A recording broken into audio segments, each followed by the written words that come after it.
삼성전자가 대화면 스마트폰 신제품인 갤럭시 노트 7의 생산을 일시 중단했습니다. 최근 미국에서 발생한 갤럭시 노트 7의 화재 사고가 이번 생산 중단의 단초가 됐다는 분석인데요. 삼성전자는 미국의 소비자 여론이 급격히 악화된 것을 우려하고 있습니다. 경제산업부 박미라 기자와 함께 자세히 알아보겠습니다. 안녕하세요. 네, 안녕하세요. 네, 갤럭시 노트 7의 생산이 일시적으로 중단이 됐는데요. 최근 일주일 사이에만 4건의 갤럭시 노트 7의 발화 사고가 발생했다던데 이게 교환된 제품에서 발생한 거죠? 네, 그렇습니다. 삼성전자가 사상 초유의 갤럭시 노트 7 생산 중단을 결정했습니다. 리콜로 교환한 갤럭시 노트 7에서도 이 화재가 발생했기 때문인데요. 이로 인해 오는 28일로 예정된 유럽 주요국과 인도 등 글로벌 시장에 대한 갤럭시 노트 7 공급 재개도 연기되는 등 차질이 예상되고 있습니다. 업계에서는 이번 생산 중단 사태를 두고 교환된 갤럭시 노트 7에서 발화가 잇따르자 소비자의 안전을 고려한 조치라고 분석하고 있습니다. 리콜이 현재까지 갤럭시 노트 7 발화 사례는 미국에서 5건, 한국에서 1건, 중국 1건, 대만 1건 등인데요.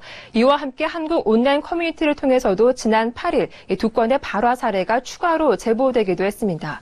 새 제품으로 교체된 갤럭시 노트 7에서 연이어 발화 사례가 전해지자 삼성전자는 정밀한 조사를 위해 공급량을 조절 중이라고 밝혔지만 업계에서는 생산 중단을 애둘러 표현한 것으로 보인다고 밝혔습니다.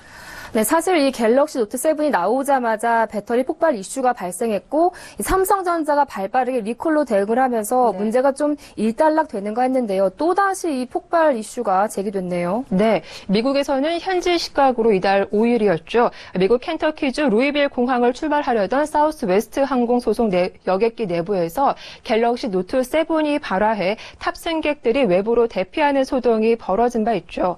이 제품의 소유자는 최근 새 제품으로 교환했는데도 화재가 발생한 것이라고 주장했습니다.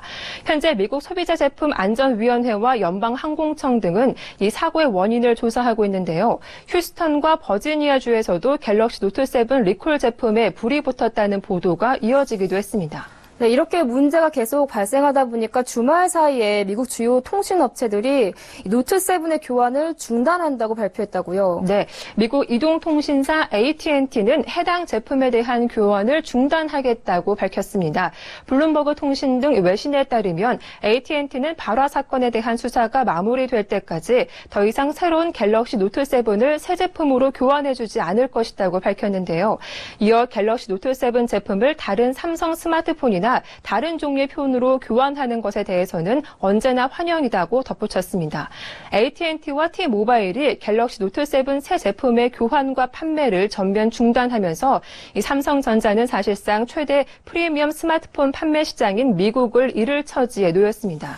네, 오늘 이런 이슈가 불거지면서 삼성전자 주가 많이 출렁였죠. 네, 맞습니다. 지난 금요일 예상보다 양호한 실적을 발표하면서 주가가 많이 올랐었는데 오늘 개장 직후 전거래일보다 4.57% 하락한 162만 7천 원까지 내려앉기도 했습니다. 하지만 오후부터는 저가 매수세가 유입되면서 낙폭을 줄이기 시작했는데요. 결국 오늘 종가는 1.52% 하락한 168만 원에 마감했습니다. 매수 상위 창구에는 BNP 파리바증권, NH투자증권, 크레딧 스위스증권, UBS 증권 등이 이름을 올렸습니다. 이 삼성전자는 그룹 차원의 지배구조 개편 기대감에 3분기 실적 효과가 더해지면서 지난 4거래 연속 주가가 오름받는데 갤럭시 노트 7 리콜 제품도 발화 현상을 일으켰다는 주장이 연이어 나오면서 하락 전환에 영향을 미친 것으로 보입니다. 네, 교환한 갤럭시 노트 7에서도 발화 문제가 또다시 불거지면서 삼성전자가 생산을 일시 중단한다고 발표했는데요. 이와 관련해서 경제산업부 박미라 기자와 함께 알아봤습니다. 네, 오늘 말씀 잘 들었습니다. 고맙습니다.